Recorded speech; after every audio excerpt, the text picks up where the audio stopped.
Hey, this is Joshua, MVA Studio, Minneapolis. Very bright sun thing happening. Welcome to the daily video blog. Today we're going to talk about procrastination. Now, there's a few different kinds of procrastination. I have done them all. I've done every form of procrastination. One of the ones that I am especially bad about is doing anything that is boring. So I used to walk around town with like paychecks in my pocket for weeks because going to the bank is boring, and apparently overdrawn bank accounts was exciting to me. And I'm sure there's many other crimes I was guilty of. So there's the boring stuff like invoicing, and I understand not wanting to do that, but then hopefully you'll learn your lesson and you will be diligent about it and putting money in your pocket. Then there's the other kind of procrastination that you do. And I think procrastination is really helpful if you stop looking at yourself as a person who procrastinates and you instead decide that your procrastination is a symptom of other things that are wrong with your life. So for example, if you procrastinate invoicing or going to the bank, that's a symptom of you not prioritizing going to the bank. And you need to fix your head about that so that you're not procrastinating on this thing that's fairly important. It's the same, sorry, I'm trying to get that sun out of my face. There we go. At the same time, there's other stuff that I was procrastinating on. And the reason I'm thinking about this is I was looking through an old blog of ours and thinking, man, I spent a lot of time on this. Like, there's a lot of content here and a lot of writing. And thinking, how did I have this much time? And the truth is, I had as much time as I was putting into it because I was procrastinating. I was procrastinating on getting work. I was probably procrastinating on invoicing. And I was procrastinating on doing the actual creative work.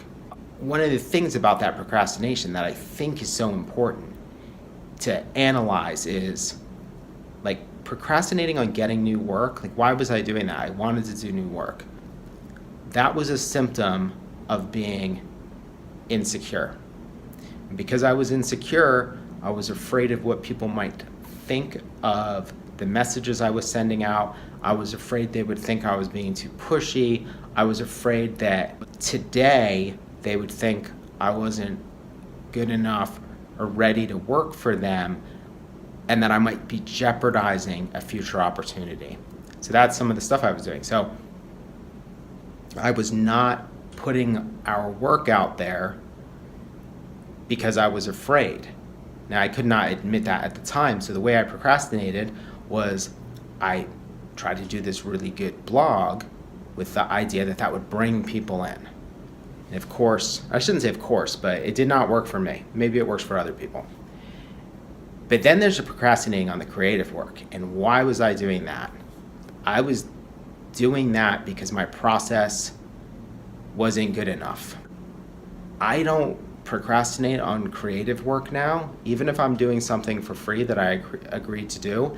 Sometimes I just can't squeeze it in, but I don't procrastinate on it. The reason I don't procrastinate on it is because I find the work fun and addictive.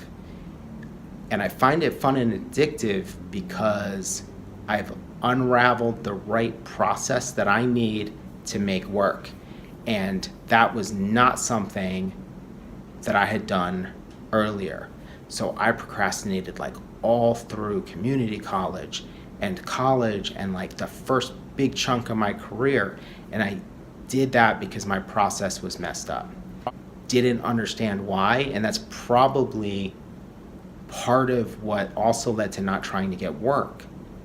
Because I'm not doing the work, I know something's wrong, so why would I try and get more work if there's already this kind of blockage or problem? So if you're a designer and you're procrastinating on your creative work, I would ask yourself this really hard question of, are you creating a situation that makes you not want to do the work? Whether it's perfectionism, overblowing everything in your head, convincing yourself that it has to be amazing or groundbreaking or innovative or whatever the reason might be, What is it that you are doing that is causing you to procrastinate on something that should be fun, that should be awesome, and that should be rewarding? I think that's it for this one. If you have a question, hit me up. If you're procrastinating in parts of your business, what are you procrastinating on? And do you have a theory as to why you're doing it? What is it a symptom of? Sorry for the glare, and thanks a lot for watching.